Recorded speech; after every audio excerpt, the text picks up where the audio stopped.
In a mysterious land, Guan finds himself inside a magical cave, hearing the voice of his daughter Tangerine calling out for him. The glowing image of some kind of deity appears at the back of the cave, but before Guan can try to understand what it means, he wakes up. In reality, Guan is waiting patiently on top of a hill while thinking about his daughter, who disappeared 6 years ago. His obsession with finding her instead of moving on was the cause of his divorce. At that moment, a truck appears on the road, and Guan begins throwing rocks at it with blinding speed and outstanding precision, somehow making the rock curve along the way. Once the truck crashes, Guan attacks the driver, demanding to know where his daughter is, but the driver's companion knocks Guan over and runs away with his friend. When he's able to stand up again, Guan checks the back of the truck and finds it full of children, confirming these men were the traffickers he was looking for, but unfortunately Tangerine isn't there. Soon the police arrive and arrest Guan, thinking he's the kidnapper. Guan falls asleep in the back of the police car on the way back to the city and dreams of Tangerine again, this time seeing her captured by creepy tentacles. When he wakes up, he notices the cop has stolen his picture of Tangerine, causing Guan to attack the officer to recover it and escape in the struggle. As he runs away, he finds a different car waiting for him, driven by Ling, who knows every detail about Guan's life including his weird dreams. Creeped out, Guan wants to get off the car, but Ling convinces him to hear her out when she informs him she can help him find Tangerine. Meanwhile, in the magical land from Guan's dreams, Kong is running away from a group of bounty hunters led by an old man. When he finds himself cornered against the edge of a cliff, Kong's sister shows up to help and pushes Kong into the water to save him while she fights off all the hunters. Instead of running away as his sister wanted, Kong climbs back up and finds his sister heavily wounded on the ground, asking him to run before the old man comes forward and kills her. The old man is hurt as well, so Kong takes his sister's spear from the man's back, and while ignoring the man's warnings that nobody can run from Lord Redmane, Kong kills him to get revenge for his sister. Kong's tired of constantly running away and decides he'll go back to the city to kill Lord Redmane, a deity that has been sending killers to attack innocent people all over the place. This plan is considered very amusing by a strange voice in Kong's head. When he turns around, he discovers the old man's black armor is alive and wants to be part of the next adventure, leaving its current host and attaching itself to Kong like a parasite that sucks into his blood vessels. Back on Earth, Ling brings Guan to the company building she works at and shows him pictures of 5 different girls that could possibly be Tangerine. It's been so long that these girls have grown up and Guan can't recognize his daughter, so Ling offers a deal. They'll use the company's DNA technology to find Tangerine if Guan accepts to complete a mission for Li Mu, the company's owner. They know everything about Guan's power that allows him to control projectiles, and they want him to use it to kill a writer named Kong. His book, whose chapters are posted regularly on the internet, has a boy named after himself fighting an evil lord called Redmane, and every time this character is wounded, Li Mu gets hurt as well. They've tried to make Kong stop writing the story, but he refused, and they can't sue because no court of law will believe the story. Guan has trouble believing it too, but he has no choice but to accept it since it's his only chance to find his daughter. Using the resources granted by the company, Guan travels on a boat to the town where Kong lives while listening to his audiobook and is shocked to discover his dreams have been showing him the story all along. When he makes it to the town, Guan immediately begins following writer Kong, waiting for the right moment to strike. Eventually Guan enters a building that turns out to be a library, and since it's empty, he can't blend in anymore. Kong approaches him to ask what's going on, since he had already noticed Guan had been following him. Fortunately, Guan thinks fast and pretends to be a fan of the book, which makes Kong very excited and causes him to ask lots of questions. Hearing about Guan's boat ride helps with his author's block and he immediately adds it to the story, making the fictional Kong travel the great seas avoiding monsters to reach Redmane City. While Kong writes, Guan gets a call from Ling, who tries to forbid him from speaking to the writer, which she knows because he's being followed too, but Guan ignores her and follows Kong out of the library. On the streets, the pair is almost hit by a car, and when the driver asks if the police are needed, Guan runs away in panic. In his hurry, he drops his hotel card key and his dream journal, and when Kong picks it up and reads it, he's shocked to be hit with inspiration. Meanwhile in the story, Kong arrives at the city in the middle of the night, where a festival is being celebrated around a giant statue of Redmane. Every citizen is there worshipping the deity, and when the statue raises an arm to point at the neighboring town, everyone grabs their weapons while chanting Redmane's name in order to fight their neighbors to death. Kong is shocked to see everyone this ready to fight for no reason, so Black Armor explains that Redmane thrives on humanity's suffering and is responsible for destroying all the cities except for 2 thanks to the manipulation of his followers. The neighboring town defends itself with a group of trained archers that manages to kill quite a number of citizens, but soon they're thrown back when Redmane's followers fight back by using dragons made from hot air balloons that create a sea of fire. Kang can only watch in disgust at all the pointless death that is only followed by pillaging and killing of the survivors once the ruthless battle is over. By the time the sun rises, a battle horn can be heard and everyone bows when a group of knights in red armor appears carrying a flag that marks them as disciples of Redmane, and causing everyone to run in fear because they're putting a curfew in place. Back to Kong, he wakes up in a hotel and finds Ling waiting for him, scolding him for his behavior yesterday and confirming she had set the car up.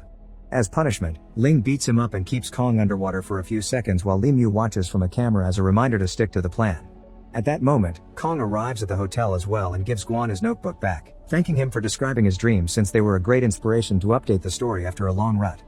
Pretending he wants to go sightseeing as a tourist, Guan asks Kong to show him interesting places in the city in order to get him alone.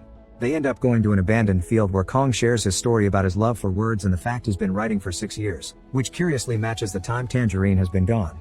Suddenly, Kong begins hearing a lullaby in the distance, and for some reason this song fills him with inspiration, so he takes Guan's notebook and begins writing again. The Kong in the story finds a little girl in the streets that looks just like Tangerine trying to save a friend, but sadly the boy is already dead. Kong helps her bury her friend and learns from her that the Red Knights will kill anyone that leaves their homes after sunset. Then, this version of Tangerine begins playing the flute, choosing the same lullaby writer Kong had heard, and the song reveals their location to a Red Knight that quickly comes after them because the sun is about to set. The Red Knight begins chasing Kong and Tangerine through the city, crashing through walls and leaping onto the rooftops, making it impossible for them to leave the warrior behind. If they want to escape, they're going to need a plan, so Kong decides to change the girl for a straw man to give Tangerine a chance to get away while he distracts the knight. When Kong is finally cornered, the Red Knight falls for the trick and grabs the decoy, giving Kong the chance to hit him on the head and break the helmet, surprisingly revealing Guan's face underneath.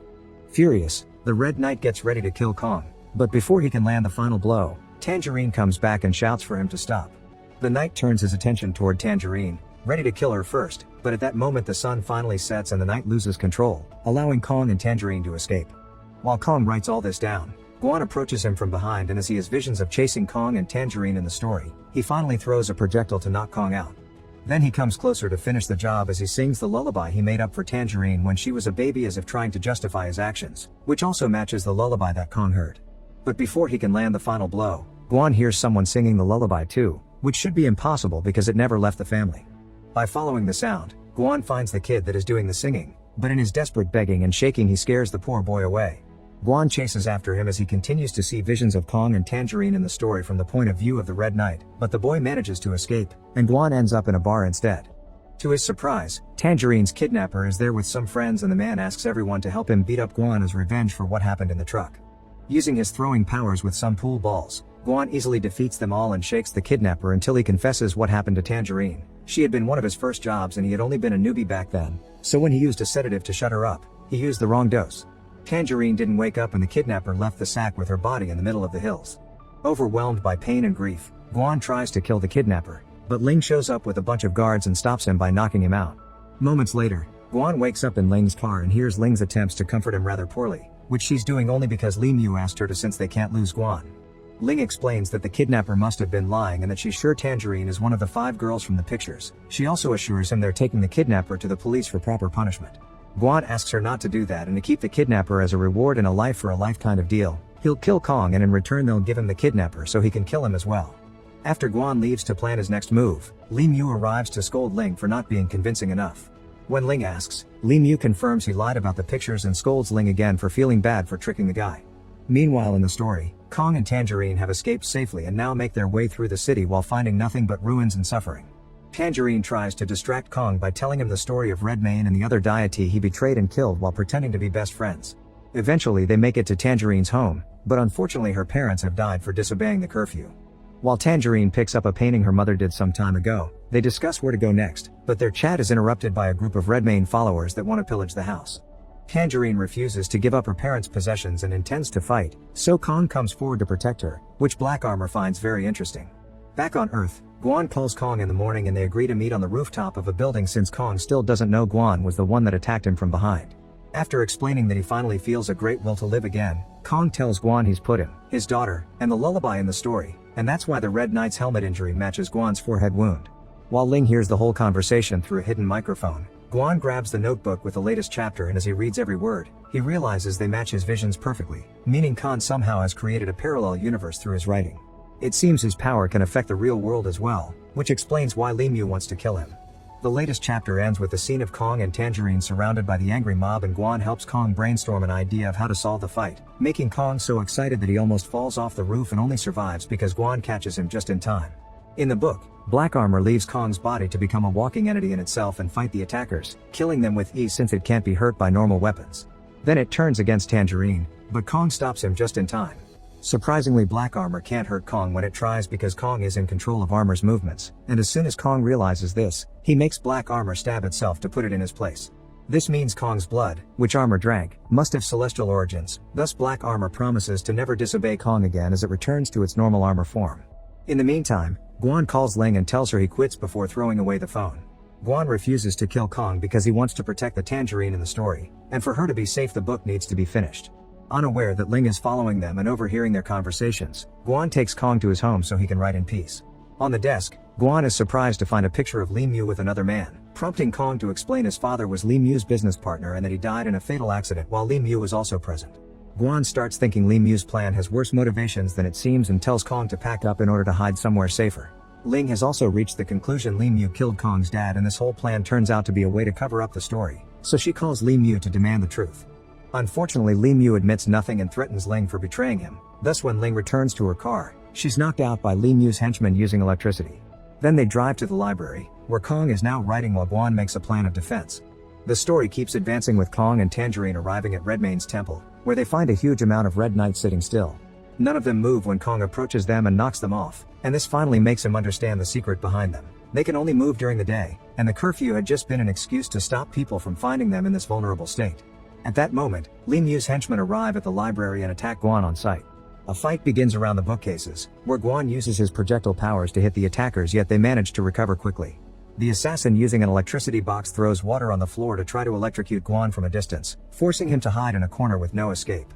When the henchman comes closer, he's ready to kill Guan, but it turns out this is part of his plan and makes the electrical attack backfire. Thanks to the isolation he had put on his hands, this sends the attacker flying across the room because he falls unconscious. Next, Guan goes after the second attacker, who has taken a special serum that gives him superhuman strength and makes him capable to dodge of all Guan's projectiles. Luckily, Ling wakes up in the car and manages to escape just in time to enter the library and stop the henchman from killing Guan by stabbing him. Her attacks aren't very effective and she's thrown away easily, but her distraction has given Guan time to make a new plan. This time, he throws a trick shot using 2 balls, so the attacker dodges the first but is knocked out by the second.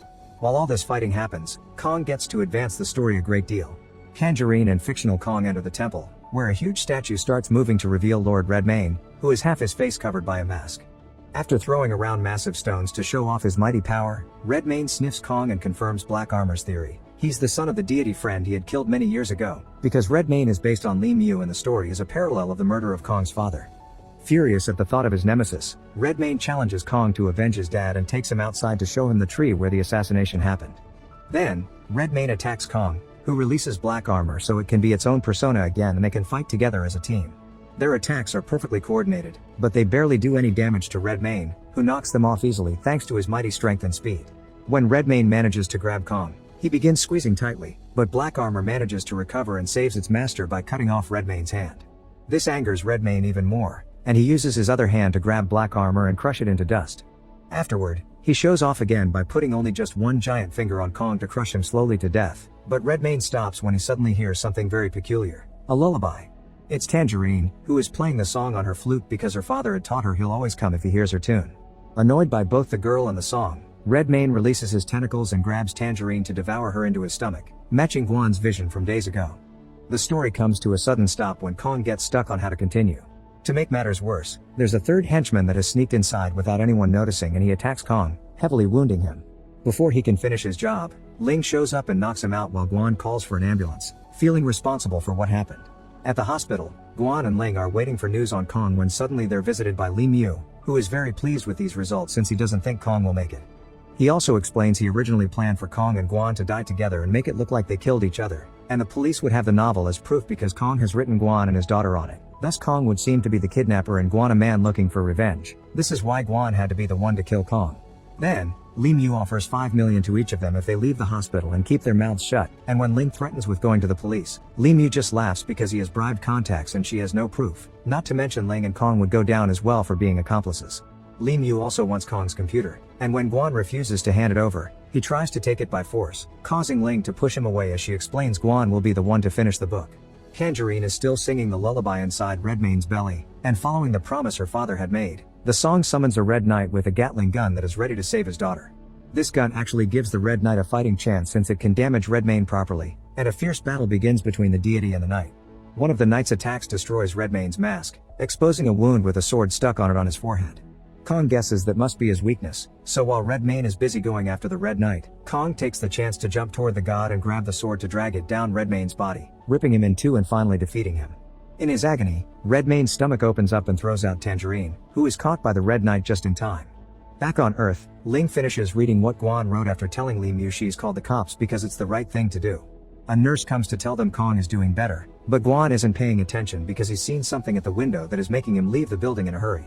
Outside, the boy that had been singing the lullaby the other day is hanging out with a young girl, and as soon as he comes closer, Guan begins singing the lullaby again to test a theory.